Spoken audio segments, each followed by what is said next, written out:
What's up, everybody? This is the 2024 Chevy Blazer EV. So about the Blazer EV, well, it is this radical new version of the Blazer here from Chevrolet, and it is very impressive looking. It really is so bold with the styling, especially here in the RS trim we're standing next to here in red. It just really is so sharp here. These huge 21-inch wheels and very cool looking wheels at that, but you know, the continuous LED strip there in the front, and you know, all the other little components of this design that are just so cool, like these side scallops here, which nicely hides the charging port. I mean, so many thoughtful little details all around this vehicle. But I mean, this vehicle is a good bit larger than a lot of the other competing vehicles. It's bigger than basically everything out there. It's actually kind of classified by Chevy as a mid-size SUV. And as far as, you know, the actual dimensions, just to put it in perspective here, it's wider just barely than a Corvette Z06. It's on a wheelbase that's almost an inch longer than a Chevy Tahoe, while of course being much shorter than a Chevy Tahoe. Just has the much shorter overhangs here compared to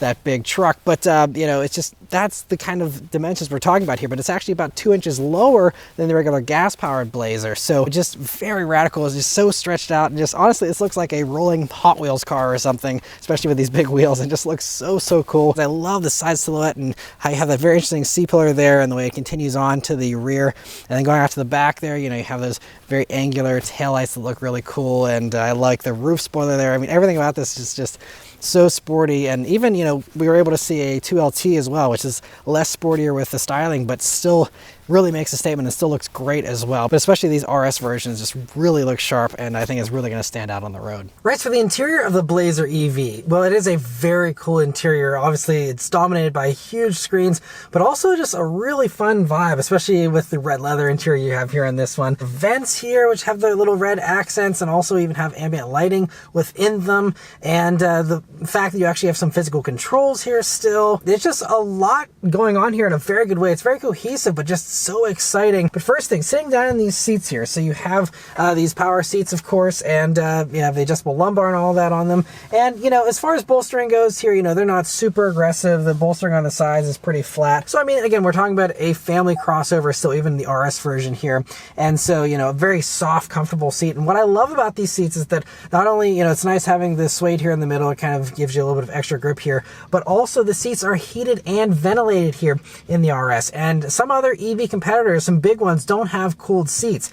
This has those, and that's going to be, for some people, might even just be one thing that sells this vehicle on its own, is the fact you can get cooled seats. It's not the only one in the EV crossover segment that offers it, but it's certainly a nice inclusion that many of the others lack. Another thing that's really great is the steering wheel here, which is a heated wheel in the RS here, and it's a nice beefy wheel. It's a little bit on the thick side compared to most of the other competitors, but you know, it's got a nice 9-3 grip and just a few buttons here on it. Nice and simple though. You even have a regen on-demand paddle here, which is a cool little touch. And I also love how you have a column-mounted gear shifter. Again, not the only one in the segment to do that, but it just really is a nice touch because it frees up this whole center console and keeps it nice and easy, I think, and just really well done there. But moving on to the screens here, of course, front and center here, you have an 11-inch driver information display, and I love that it's so customizable. There's several different modes there as far as how it displays the information. You can even just have an entire Google Maps view there if you want, especially if you're somewhere where you're not sure where you're supposed to go. It's really great to have that right there, not even have to look over to the nice big center screen there.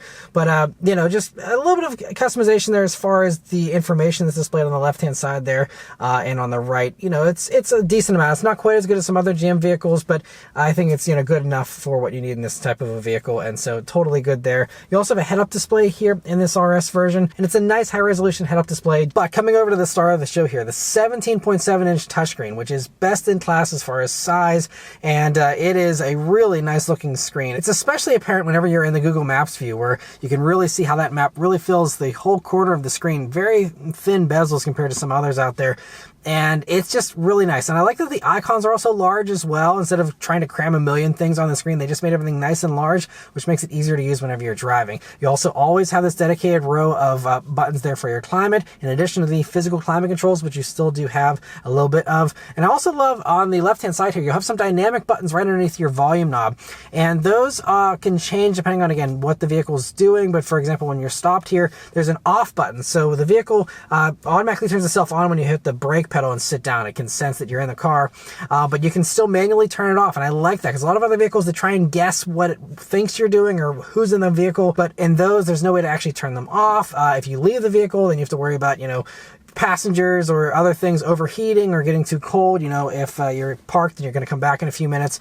This also has a timer here, so you can hit that button and it'll give you 60 minutes of leaving the vehicle on while parked, so that if you're just running in for a second, you have people in the vehicle, it'll let you do that. And so I just think that's a really well thought through thing. To have those types of buttons there, I think is really important and really nice. Now, getting into the big elephant in the room here with this screen. As nice as it is, it has no Apple CarPlay, no Android Auto. It has Google built in instead. GM is confident that this is a better way forward. They were one of the first adopters of CarPlay and Android Auto way back in 2015, 2016.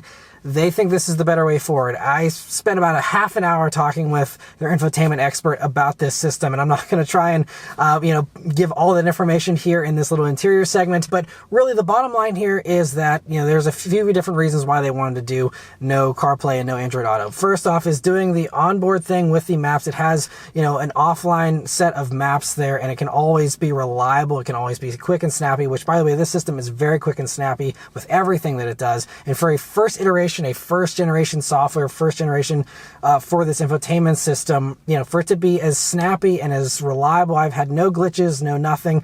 It really works really, really well. And so I have to commend them for that for sure. Now, they said they wanted to do built-in route planning. That was one of the big drivers for why this doesn't have Apple CarPlay and Android Auto. And other vehicles that get this same screen that are coming here with the new Tahoe, Suburban, things like that, those do have this same exact system with CarPlay and Android Auto. But they said that one of the things is they wanted to be able to do that intelligent route planning here. Obviously, you can do route planning with other apps and things like that, but they wanted to have a seamless integrated experience, and so that's why one of the reasons why they went with that. And there's other reasons, as far as you have the navigation instructions going into the head-up display, into the gauge cluster, and they say that whenever you start adding on other things and trying to expand this going forward, that's where things start to get glitchier and break, and they wanted to make sure it was going to be a reliable, seamless experience, and that's why they went with that. Now, I will briefly say, as someone who does have an iPhone, I did sync up my phone to this to see how it would react. Text messages still come through. Normally, it's just going to be a little more voice-based than if you're someone that's used to tapping around on a screen within CarPlay to text and stuff. You're going to have to do that stuff through voice. And they say there's going to be enhancements coming down the road as well. But like, for example, you can still play all your music on your phone. It's just browsing through folders if you have a music collection, things like that. Unfortunately, there isn't, any of the Apple proprietary apps in the Google Play Store. But if you're someone on the Android side, most of the Google Play apps, that you have on your phone will be able to download here into the car and use all that same stuff. So for Android users, there's probably not going to be very much difference here, aside from, again, maybe the texting and one or two other things, depending on which texting app you use. But other than that, everything should be pretty seamless for Android users. For Apple users, you just have to kind of, do things slightly differently, but you can still do basically all the same things, again, aside from a few of those Apple exclusive apps, which might have some, less elegant workarounds, for a few different things. But, I'm excited to get one of these for a week and live with it and really give a deep dive, and maybe that's when I'll do a better deep dive video on this infotainment system.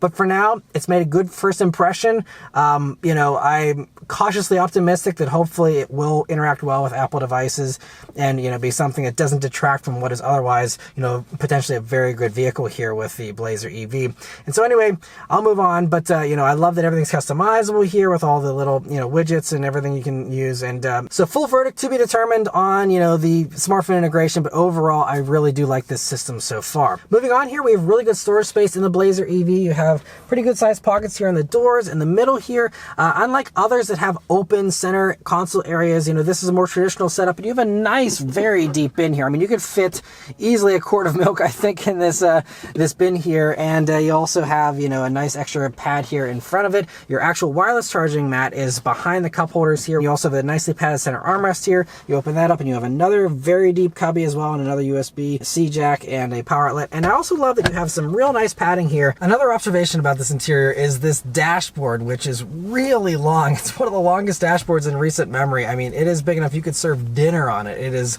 massive, and so it's just something that takes a little getting used to. Yeah, they did that to give you this extra rake to the windshield here, and it's a cool look, but just gonna be a little bit of an adjustment period if you're used to a normal dashboard length. This is certainly gonna be a little bit out of the ordinary. One other thing before I move on to the back seat here is that you have an available huge glass panoramic roof here that actually does open up and also has a sunshade. And that's also notable because, you know, you look at the Tesla, you look at the Mach-E, they don't have sunshades. Or if you look like an EV6, there is no full glass roof. This has an opening glass roof with a sunshade. And all those things combined are, you know, really rare and so nice that you have that as an option here. And it, again, could be another thing that really puts this over many of those competitors. Again, another well thought through thing with the Blazer, you know, filling in those voids and the deficiencies of the competing vehicles and, you know, incorporating those really important things. But moving on to the back seat here in the Blazer EV, it's a good amount of space. So I'm 5'9", me sitting behind myself. I have, I'd say, you know, maybe about 4 inches of legroom to spare. Now, it's not enormous. I'd say it's in line with most of the other competitors, maybe, you know, an inch or so more than some competitors, but, you know, it's a pretty similar amount of space. What I can say, though, as an owner of a Mach-E as well, is that you do have a higher seating position here in this whole vehicle. You feel like you're sitting up a little bit higher, I think. It feels a little more like an actual SUV than, you know, something like a Mach-E or even like the Ioniq 5, EV6, things like that, which do feel a little bit smaller on the inside. This really feels big, especially these ones. Like this one doesn't have the moonroof, and I mean, you have tons of headroom, you know, even in the back there with the higher seating position. When you look forward, you see that they have their own air vents as well as USB-C jacks and a fold-down center armrest with 2 cup holders built into it and pockets in those rear doors as well. Moving on to the trunk space here in the Blazer EV. That is another area where, you know, this is a large vehicle, but, you know, the trunk space is decent. Honestly, I was expecting a little bit more as far as the length goes, but it's a nice wide space. And the real nice extra bit of storage you have is under the floor. You lift up the floor there and you'll see, I mean, that is a deep space. It is, you know, a nice extra bonus space and kind of makes up for the fact that you don't really have a front trunk in the Blazer EV, unfortunately. So that is something that, you know, like the Tesla and the Mach-E do have, and even like the Ioniq 5 and stuff has a small little briefcase size thing. You know, this doesn't have any such, you know, frunk, but, you know, again, having that little space under the floor there is something you don't get with most of the other competitors. And so it's nice you get that little bit of extra space there as well. But overall, I'm really impressed with this interior. And I also love that they're offering these fun colors and, you know, the fun combos here of, you know, the red and, you know, obviously the more traditional colors as well. But it's just fun. They allow you to jazz it up a little bit. The contrast red stitching, all that. It goes a long way. All right, so setting off in the Blazer EV. So I'm starting off here in the rear-wheel drive RS version. I think the first things I'm noticing about it are the interesting visibility. Now, it's very good visibility, but this vehicle just feels larger than it needs to, I think, because of how long this dashboard is. And it really just makes it feel really large, and a little bit larger than I think some of the other competing electric crossovers that I've reviewed. And so, you know, I mean, as far as the handling though, it is really great. We're just going right into some corners here, and you know, it actually feels really nice. A wider stance than a lot of the competing vehicles, which again feel a little smaller, but this just feels like it's really more planted. Nice smooth ride as well here, even, you know, with this one having, you know, the larger wheels of the RS and, you know, having the bigger battery pack here, the extra weight to deal with. You know, it's really nice. I'm just in the normal mode, by the way. I'm not even in the sport mode. There's a bunch of different modes. There's even a custom mode to dial in exactly what you want. But even in normal mode here, it's just really nice. The steering is nice and light, but it's accurate and precise, and feels good. That's something you can change, of course, with the different drive modes there. Throttle response is nice and immediate, of course, being an electric vehicle. And, you know, it's just a nice, easy thing to drive here. You have cameras all around, so you can, you know, navigate in tight spaces nice and easily. But, I mean, visibility, aside from the long dashboard, it's still really good. I mean, excellent view forward, nice, pretty thin A-pillars here. View out of the sides is really good. View out of the back is great, especially if you have the camera rear view mirror here. Then, you know, you have an unobstructed view all the time, so that's certainly nice. But you know, even if we were to turn that off and adjust it here, you know, it's a smaller rear window than the average crossover, I'd say, just because of the sporty silhouette here. But it's honestly still totally fine, you know. But again, having the camera mirror is certainly a nice thing to have. Other things to note though about the Blazer EV, there's a one-pedal drive mode, and it has various regen settings. So you can have strong regen, you can have lighter regen, or no regen at all, depending on, you know, your preferences. Personally, with EVs, I just like having the regular brakes and not doing the one-pedal thing. So for me, you know, I've turned that off. I tried it out briefly in the strongest mode. I mean, it certainly is a very strong one-pedal drive. You definitely never need to touch the brakes with how strong it is in that mode, because it really slows down fast. But you know, using the actual brake pedal itself in, you know, non-regenning mode here, I mean, obviously it's still gathering a little bit of energy there into the battery, but as far as, you know, it's not doing any of that for me. I'm just, you know, hitting the brakes here on my own, and it's a nice brake pedal, nice and responsive. Starts to bite right towards the top of the pedal there, gives you a lot of confidence, and feels good. I mean, everything about this is, really impressive. I think what really impresses me is, again, it feels a little larger, it feels a little quieter, a little more refined. It feels a little more upmarket, I'd say, than some of the others, just because I think, again, just the size of it kind of gives it this more commanding presence on the road, and just, the refinement and just, again, the more wide stance, the more planted feel here compared to most of the others, I think is what really is so far impressing me about this. And I've spent, at least a week with many of the competitors. I own one of the competitors, so I have a good amount of experience with a lot of them, and I have to say that this feels really good so far. But let's do an acceleration and see how it does there. All right, so I'm just gonna roll into a little acceleration here in the rear-wheel drive version and see how it does. Here we go. Okay. Gets up and goes pretty well. I'm in the My Mode setup, so it actually gives me faster throttle response. You also get that extra sound there, which you can turn off if you don't want it. But yeah, it's a pretty good amount of punch. So here in the rear-wheel drive version, you're gonna have 340 horsepower, 325 pound-feet of torque. And I haven't seen a 0 to 60 time listed for the rear-wheel drive version, but the all-wheel drive one with less horsepower is right around a 6 second 0 to 60. I'd guess this maybe is, in the mid-5s, something like that. And it feels very punchy. You have a good amount of range here. You get the bigger battery in the rear-wheel drive version. So you have a 102 kilowatt hour battery. You have 324 miles of range out of the rear-wheel drive version. So they're going to be the range champs, of course, compared to the all-wheel drive versions, which are a little bit lower, right under the 300 mark there. But, I mean, as far as, punchiness goes, it's plenty of punch for, a vehicle like this. If you want more power, there's going to be the SS version. That's going to be the one, with almost 650 pound-feet of torque, over 550 horsepower, and I think that one's supposed to do a sub 4 second 0 to 60. That's going to be the one for people who really want a ton of straight line performance. But for the average buyer, this is going to be plenty of power, and it gives you that instant electric punch. There's no waiting. There's no waiting for a transmission to downshift or anything. It's just always ready to go and give you instant response. And even in the normal mode here, I like the little bit of sound you get. I appreciate, some type of extra feedback there. And so I'm glad that you can turn that off if you want, but also glad you can customize that if you want. All right, so now we're in the all-wheel drive version of the Blazer RS, and I have a nice little road here we can do an acceleration on, and here we go. It's just normal mode, but picks up nicely. I still do really like that sound, which again, you can turn off if you want. But so with the all-wheel drive version here, it's a different setup where the front motor is the primary drive motor, and the rear one is just for an assist. It just basically gives you that all-weather traction, and it's not going to be a rear-biased all-wheel drive setup like you might be hoping. If you want a more powerful rear motor, you're going to want to go for the SS version, which is going to combine this stronger front motor with the powerful rear motor from the rear-wheel drive version to give you that, peak output there in the SS version. So as far as this one, we have 288 horsepower, 333 pound-feet of torque. So that is slightly more torque than what you get in the rear-wheel drive version, but you are down a good bit of horsepower compared to that rear-wheel drive version. And so, it's going to be an interesting setup here where it's, it's pretty punchy. I think, it's about a 6 seconds 0 to 60 time here for the all-wheel drive version. We have some nice tight corners here. I just put it in sport mode, and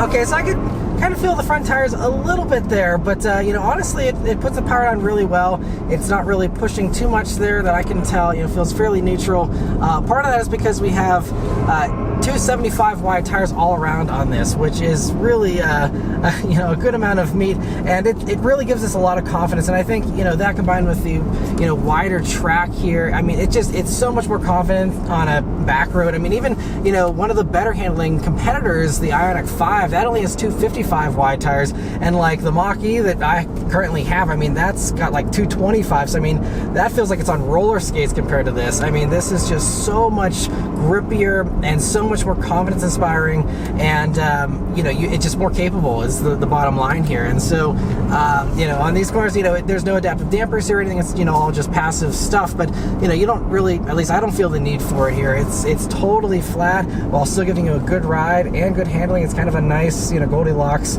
feel here. But I mean, you are down 52 horsepower compared to the rear-wheel drive version, and you certainly can feel that lack. I think especially in the upper end, they all give you that instant electric shove regardless, but I think with the all-wheel drive version here having a little bit less horsepower, just in the upper end it pulls a little less hard than the rear-wheel drive version. But I mean, this road, it's nice and tight, and I am not taking it easy here, and it is just being totally fine here, keeping up just fine. Brakes also, I really love the brake calibration here. That's another thing, again, compared to the Mach-E, which is something I've lived with now for over 7,000 miles, have firsthand experience with.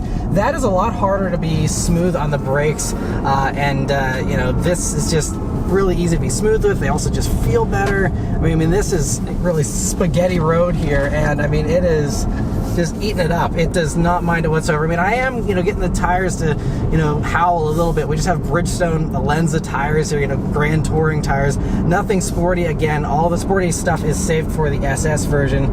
You know, so just sportier looks here for the RS, but, you know, they didn't have sportiness as a goal, aside from the inherent sportiness of, you know, the low center of gravity here, of course, being an EV and all that. But okay, so yeah, we'll push a little bit, but you know, it's kind of neutral. The back end was kind of rotating on me a little bit there, so I'm able to, you know, get a little bit of a spirited feel out of the back end there. I still wouldn't say it's as dynamic as the Ioniq 5. That has a much more rear bias feel, and that will slightly hang the tail out a little bit compared to this.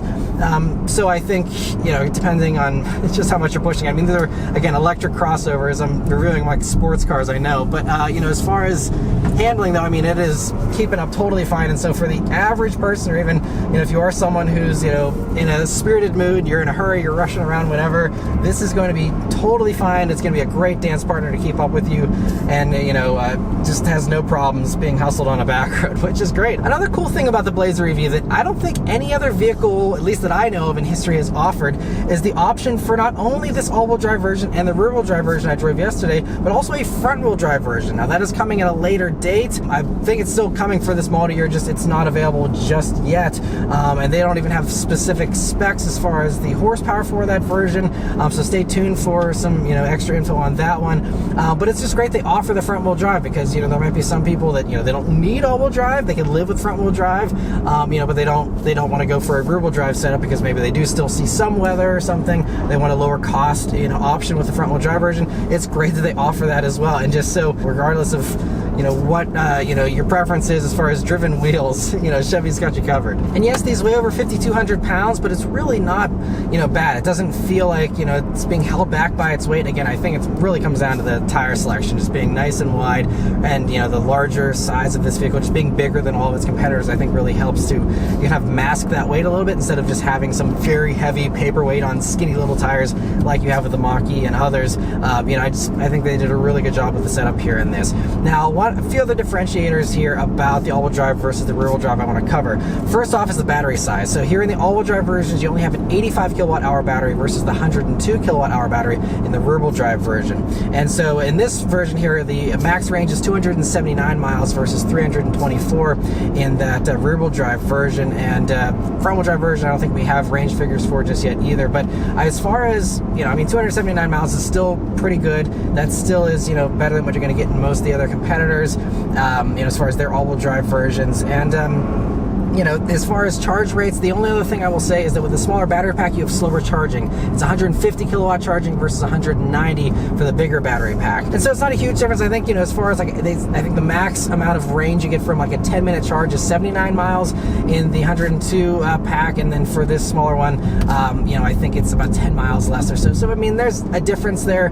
It's not a huge difference. And, you know, with charging rates being all over the place, depending on what kind of charge you're at and stuff, yes, you're losing out on 40 kilowatts of you know, potential charge speed, but you know, I don't think that's a huge deal, you know, for most people. But I do have to add, you know, 150, that's the same as what the Mach-E does, and you know, like the Volkswagen ID4 and a couple of the other competitors. But the Hyundai and the Kia still have this speed, with those doing 250 kilowatt max charging, and you know, they're like 18-minute recharge time from 10% to 80% is still going to be the top dog here, right alongside the Model Y, which also has a very fast, you know, recharge rate. So, you know, it's not best in class or anything, but it's certainly still going to be totally fine for most people, I think. Another thing to briefly talk about here is the safety tech in the Blazer. So as far as standard safety tech, it does have, you know, automatic emergency braking, all the usual stuff, you know, the lane keeping assist and auto high beams, things like that. I believe blind spot monitoring, at least on the RS version here, I believe comes with it as well.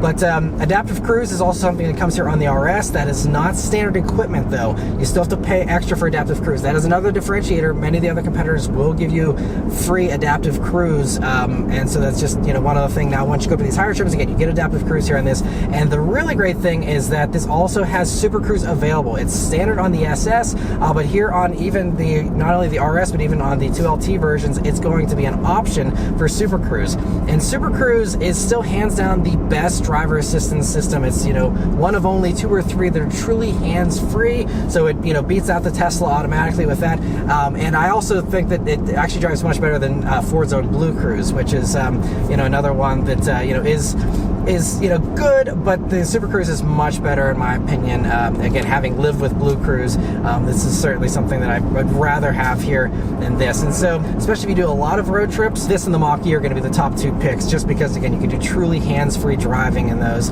and it's really great that they offer that. And then the last thing really to mention is the pricing, how this compares to the competition. So as far as pricing goes, so that is one area where this is coming in a little higher than most of the competitors. Now, the way that it's interesting, because Chevy does consider the compact electric crossovers as their primary competition, but they kind of classify this as a mid-sized SUV because it's larger in size, it has more interior volume, it has more cargo space, at least as far as, the rear hatch goes. And so it's kind of bigger, kind of not though in reality, as far as, legroom, like I said in the back earlier, is pretty similar to most of the other competitors. Cargo space in the back is pretty similar to most of the other competitors. It is technically on paper slightly bigger, but in reality, it's not a wild difference to really justify that next level up in the segment, in my opinion.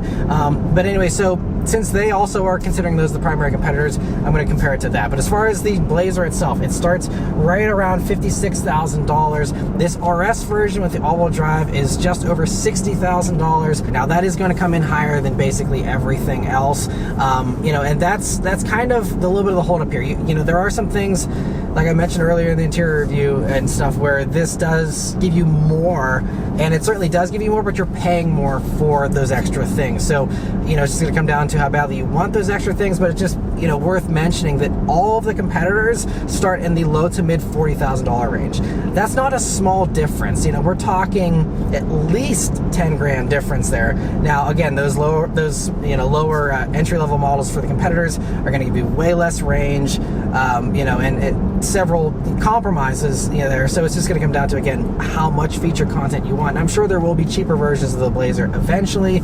All those other vehicles are more mature in their product cycle, so they've already rolled out all of their more affordable versions and all that. So it's a little bit of a disadvantage for now, but I'm hoping that Chevy closes that gap. It's also worth mentioning Chevy hasn't confirmed that this will get the tax credit next year for 2024 here, but they are basically suggesting that they are thinking they're going to be in a good position.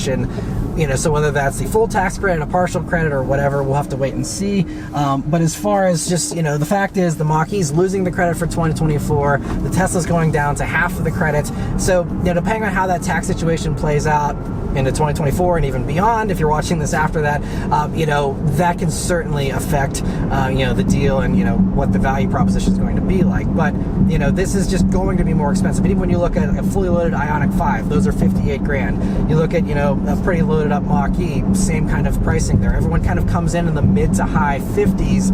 I don't think any of them actually cross 60 unless you put some maybe, 1 or 2 odd options on them. And especially with the Model Ys, being pretty aggressively priced these days, there's, again, those have their pros and their cons. And, some of the brief highlights I will mention is like the Mach-E and the Model Y have a frunk.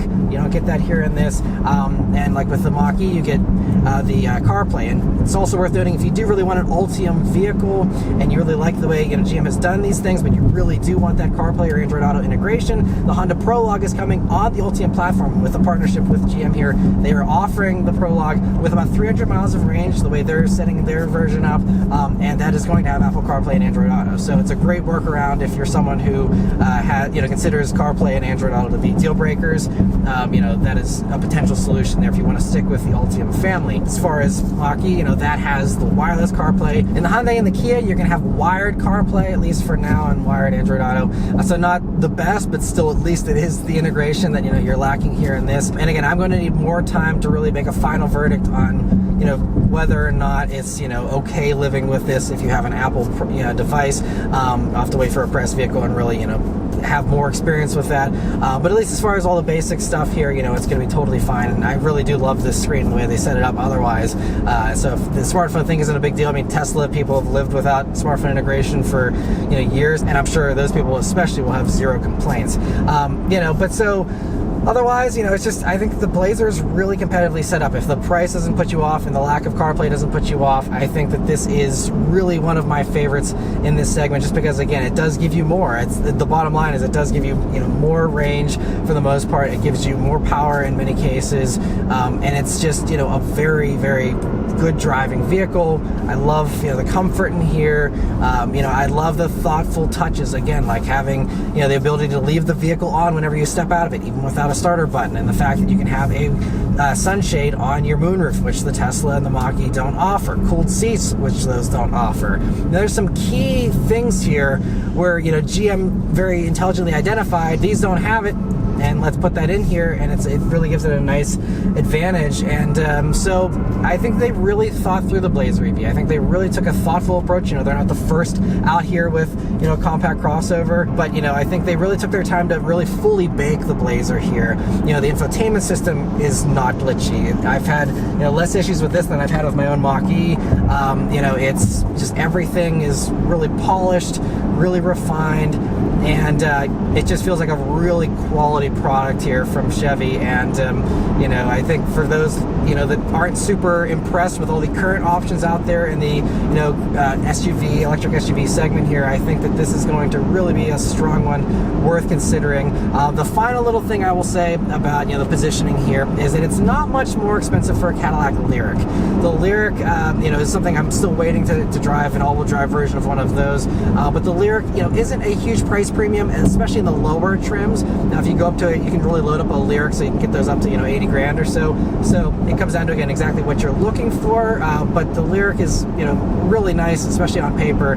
It's another one that's worth considering if you are cross shopping, since it's not a huge difference pricing wise.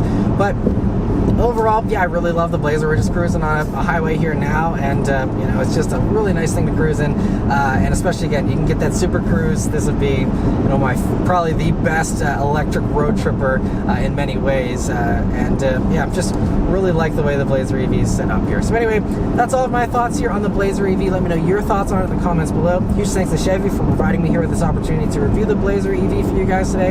Yeah, thank you all very much for watching. Please leave a like and subscribe to keep these videos coming, and I'll see you guys in the next one. Take care.